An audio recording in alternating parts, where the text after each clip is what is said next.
Welcome to Better Returns, where you will learn how to escape the volatility of the stock market by passively investing in real estate like a pro. 90% of millionaires earned and maintain their wealth by investing in real estate. We will share real-life examples from savvy investors so you can do the same. This show is for educational purposes only and should not be considered legal, tax, or investment advice. He once made a wooden bread box in high school shop class. Your host and my dad, Matt Hansen.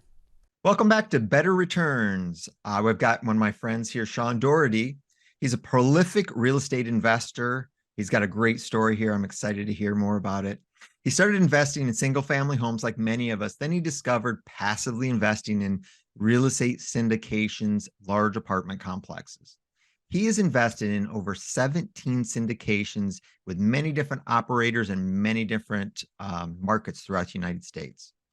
So now he's recently formed Daughtery Capital to share his knowledge and opportunities for predictable, sustainable streams of passive income through strategic multifamily investing. And he's really looking out to help other people gain financial freedom. I love that about you, Shaughn.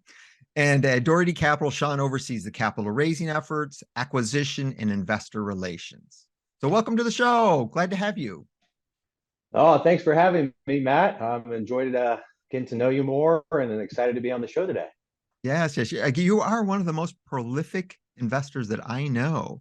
And I think it's so valuable. I did probably 4 or 5 passive investments before I started to be a general partner. So you're really going to be good as you transition into the general partner side of it. So tell us how you got started in real estate. What's your origin story? Yeah, so it was about 2016, started doing single family homes, but before that, I fell into, I guess, the ability to invest into real estate with my mom and grandparents passing away. We like an inheritance, and I spent quite a bit of time researching, reading books, listening to podcasts, and wanted to get started in kind of real estate investing. I felt like that was the best avenue for us to be able to invest and have our money. My wife and I did 2 single family homes, kind of town I grew up in, and I started to listen more about syndications, and that wasn't even really around at the time. And we it was like my W-2 job allowed me to like listen to many podcasts. I was on the road for maybe 8 to 10 hours a week. So I was listening to as much podcasts as I could. So I got to the point where I was like, wanted to jump into single family rentals and then take a dip into the syndication. So I got started in that in 2017. And I've liked that so much that we've done now 17 deals since then. That's great. That's really, really good. So what was the contrast between, the single family? How did you discover multifamily syndications and all this? Like mine was like I heard a podcast like 7 years ago. So how did you run across it? What do you remember? Like, oh, when the light bulb went off, oh, this is another thing I could do too.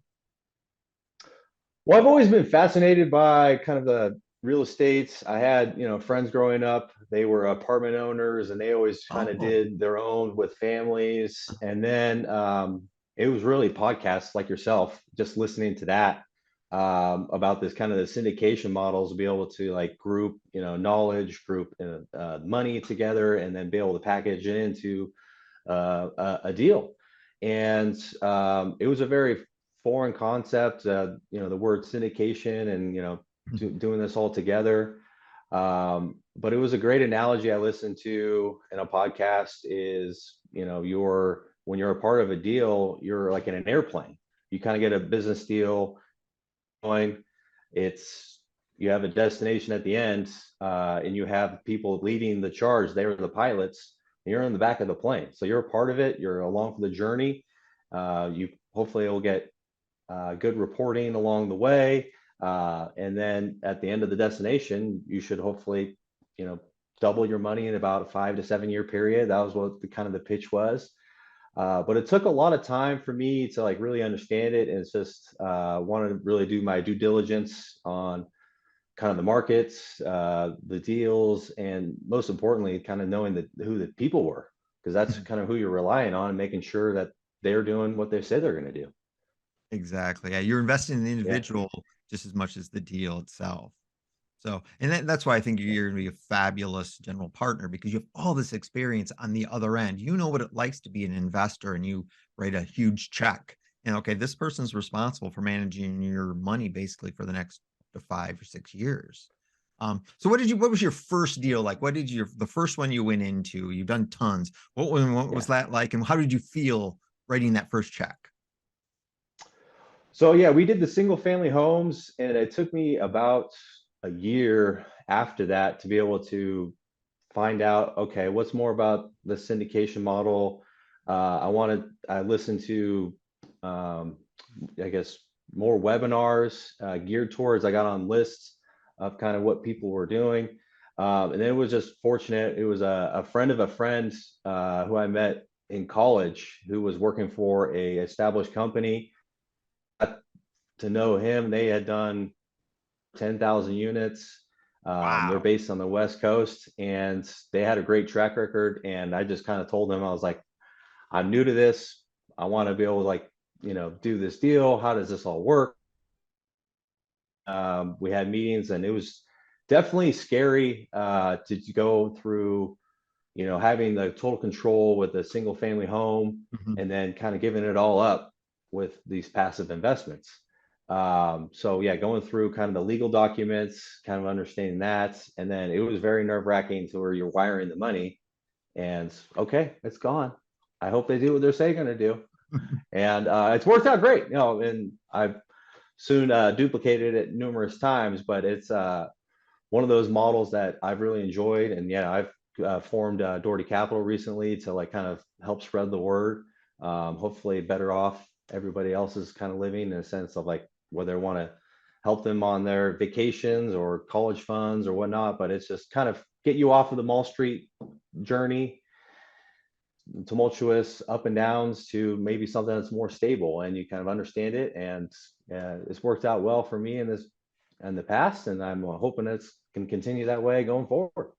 That's wonderful. It is good. Yeah. You're spreading the message, and that's what it really is most people don't know you have these opportunities to, normal people like you and I can be part owners in a large apartment complex. It's just, we don't have a big budget like the $1 billion budgets that the Wall Street firms have, and the mutual funds and all those brokerage houses. So like, what do you look at being an expert investor? What do you look at? What's your primary criteria when you're looking at a deal, saying, okay, what are the key metrics you look at to make it a good investment for you? What are your key Yeah. points? I try to keep it simple, in the sense of, like, knowing kind of the market, the deal, the team. So I've done a lot of investments in kind of the Sun Belt area, some in Colorado, and then Florida. But yeah, it's kind of drilling down on the market, in the sense of, is there a growing population in that area? Is there a job diversity? They're not relying just on one sector in the market, whether it's like tourism or whatnot. So if something that Right. kind of falters, then you can kind of get by with other jobs supporting that. Um, and then, in the sense of the deal, is kind of understanding the mechanics. Okay, really knowing what the type is, because that's quite a Mhm. big endeavor, to kind of learning that with, okay, what's a bridge loan, what's a fixed, conventional Fannie or Freddie Mac. So you kind of understand the pros and cons there. Are they doing a value add play where they're going to go in and essentially fix and flip the units, and Mhm. what's the time frame on that? And then the team is really understanding, do they have a track record? Do they have somebody on the team that's kind of been there, done that? They've gone through some good times, they've gone through some bad times. How do they navigate that? And then I always check for references, talk to at least 3 to 5, kind of understand, okay, are they doing what they say they're going to do? What do you like about them? What maybe some things that you hope they would improve upon? Have they been improving upon that? So it just takes time. You got to put in your due diligence as a Mhm. passive investor. But there's a lot of great opportunities out there. That's excellent. Excellent. Yeah, Yeah. you've got a pretty good process, and you've invested that many deals, and it really is a learning curve, even as a passive investor. because I know some of my early ones weren't the greatest. I made money on everything, but I could have made more money, I think, if I would have bet on a better jockey in some of the deals, which you don't know early on. It's like, but that's what I really love, the fact that you check references and all, and I do that even nowadays. Mhm. Like, what is their background? And most importantly, what is their communication style? Are they consistently doing the monthly updates? And is it just, an Excel spreadsheet, or do they actually tell me what's going on with the property? That's what I really like. So what are your, I guess, so you've invested in so much, what are the tips of recommendations you would say to, or the challenges you've had as a passive investor dealing with some of the sponsors? Yeah, so I've with these deals, I've done a lot of where I dip my toe in the water, kind of give them the minimum amount, and then I've been a repeat investor just based off their performance. Are they, Uh, doing what they say they're going to do? Do I like their reporting? Because like I like to see kind of a little bit more analysis of, what's the economic occupancy in terms of who's paying to what challenges they might be coming across. Like there's sometimes during COVID, they have had to like withhold distributions. Um, and then there's definitely times right now, just it's more is where the interest rates have gone up significantly in a year's time.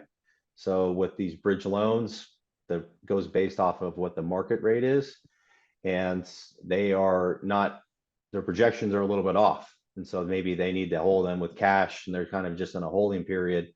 Those are kind of like what I've seen as kind of the worst case scenario. And then I compare that to like kind of Wall Street, where I've had a 401k and my account's down 11%. It's a mutual fund. It Everyone tells me it'll work out. I'm like, why is it down? I don't know, and I don't understand it. And that's just like kind of common, and that's maybe something I can do a little bit more in terms of learning more about why it's down and all that. But it's with these deals, okay, we're having trouble getting more people in the market right now at this time at this deal. And it's just like that's a little more common sense to me, and it just makes it, I sleep easier knowing that my money is working over here as opposed to in the Wall Street where 11%, I don't know what's going to happen to it. Is it going to right. go down further, or will it rebound? So it kind of takes it out of that roller coaster ride and put it in something that's a little more stable, and you kind of ride it out, and seeing that things have gone well. Exactly, exactly. So the big question, Yeah. as an investor, appreciation or cash flow? Everybody always has a preference, and it's based on your Yeah. individual. So what is your kind of, investment thesis? Do you Yeah. want both? Do you want one or the other? What's your strategy in terms of investing? Yeah, I would say I like to do both, like the hybrid strategy, in the sense of trying to have some cash flow. It helps kind of in the sense of you need to have reserves if something kind of goes wrong. But then they're doing certain things to appreciate it. I really love the value add play where they're going to essentially go in and fix a unit, charge $200 or $150 more on rents, and then you're doing that on all. You're going to really Right. increase your income. It's going to take a while to do. It might take 18 months, 2 years to change all the units, but you're increasing the income quite a bit with that, and hopefully getting high cash flow, and then appreciation down the road with selling it for more than what you have. Yes, yes. That's the big boom.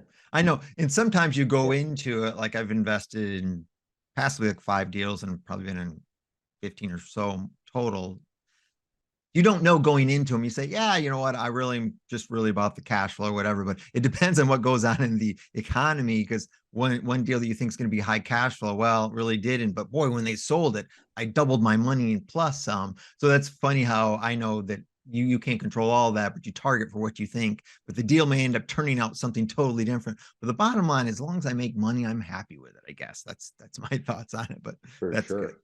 So what Yeah. markets do you like right now? What are you bullish on? What states or cities? Anything particularly that you feel like, okay, this is where I want to put my money in the future?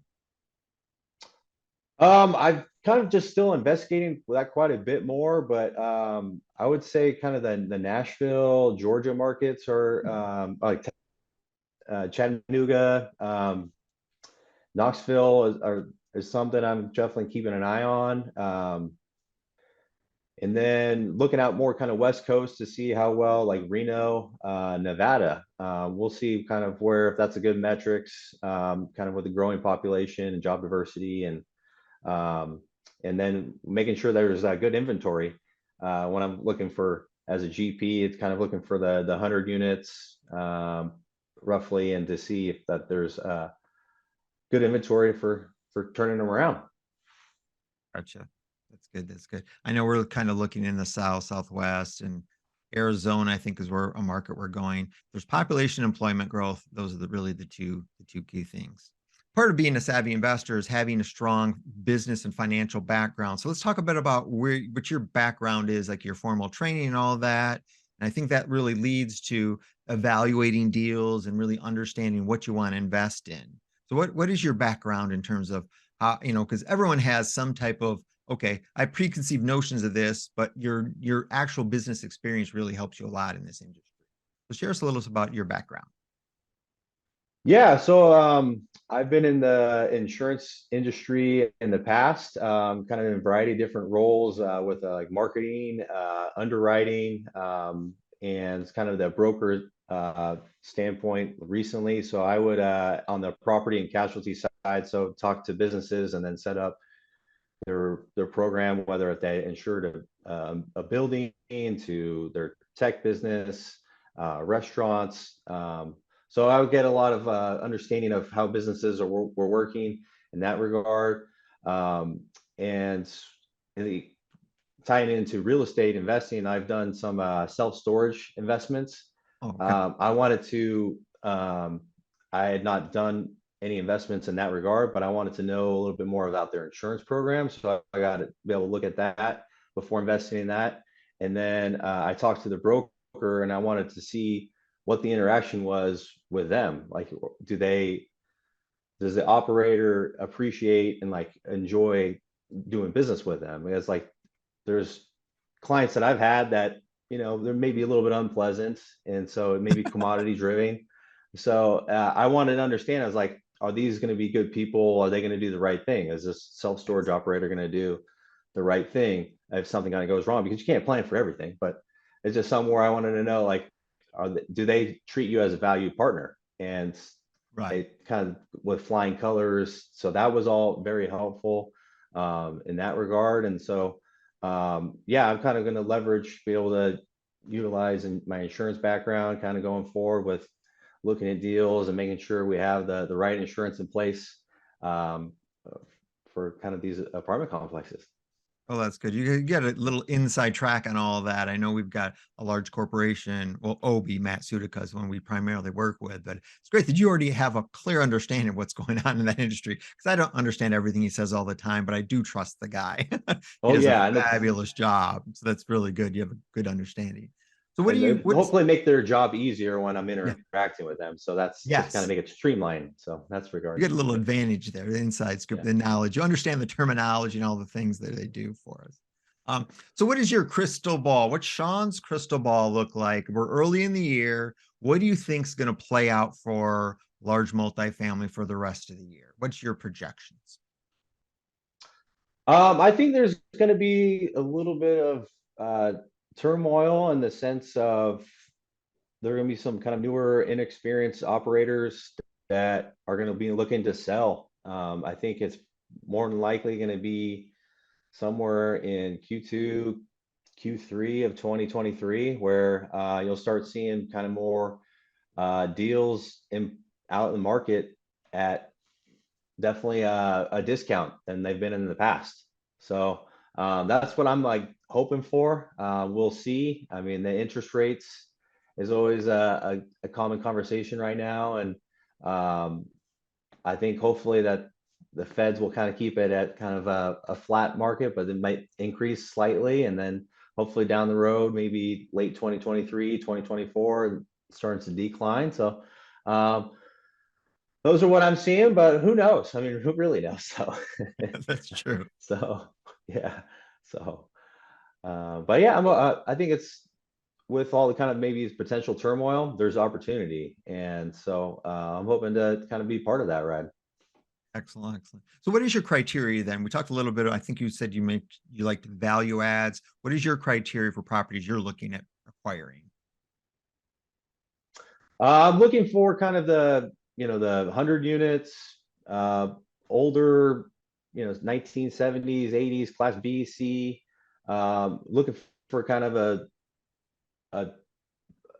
maybe the gratification of being able to be in a market where there's investment around the community with the businesses. So looking for job diversity, and essentially it's not something buying in the hood. You're buying this in a good Right. area. There's something that you can have on for 5, 10 years, or hold on to it however long you want. So I want to have like a good market, a good area, and a solid complex that's serving the community well. Good criteria. We have much Yeah, similar criteria. I think that's really good. That's yeah, the safe. You're in the middle zone, the Class B middle zone, C plus. I think that's where to be. It's safe if the economy's good or bad. There's always people that want to live in those types of apartments. So I think that's a great move. Well, we're going to move on to the next segment, the lightning round. These are just 5 fun questions. Get to know you better, Shaughn. Are you ready? yes. Okay. Let's do it.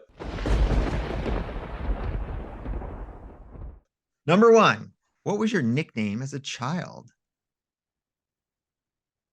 My nickname from my family was Sean Man, from my brothers and my dad. So What was it again? yeah, What was that? Sean, like Superman, but Sean Man. Sean Man. Okay. That's pretty good. That's very Yeah. complimentary. Number Yeah. 2, are you a morning person or a night owl?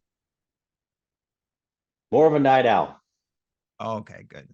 Love it. Yeah, Kindred spirits yeah. there. Like that. Number 3, what would be the first thing you do if you won the lottery?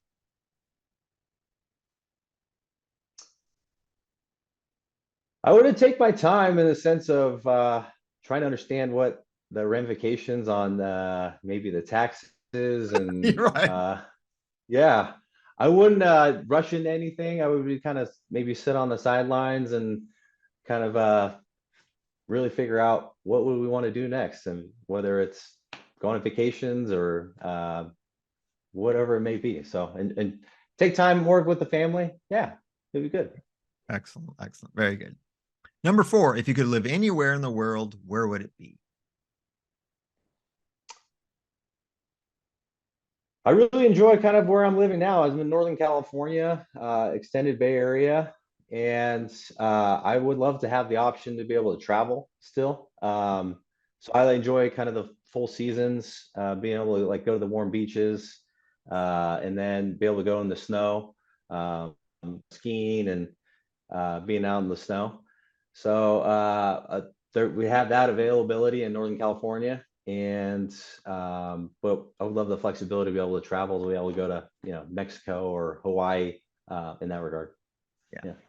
Anybody lives in California? Okay, you guys got it. You got the beautiful weather. You've got everything going for you there, other than the other challenges with the economy. But yeah, I do. I love California, so I get your answer there. Yeah. Number 5, what's one piece, the golden nugget that you would give to new investors to help them get better returns, Shaughn? The one nugget. Take action and invest. I think if you're a new investor, I think, and you're listening to this podcast and you're interested, dip your toe in the water, take an investment, do it, find out if you really like it or not, and you'll be able to see the cadence of what kind of the investor reportings. You'll get hopefully the distributions along the way, and you'll find out, is this for me or not? And then you'll continue. Hopefully it's a long journey, and be able to do more hopefully down the road. So, but I think, yeah, just jump in, take action, get in a deal. Such great advice. That's such great advice. Excellent. Yeah. From a savvy, sophisticated investor himself. Well, thanks so much for your time today, Shaughn. How can people reach out to you? I think Probably best email, which I have a different spelling. So Shaughn is spelled Shaughn, and then at symbol, Daugherty, Daugherty,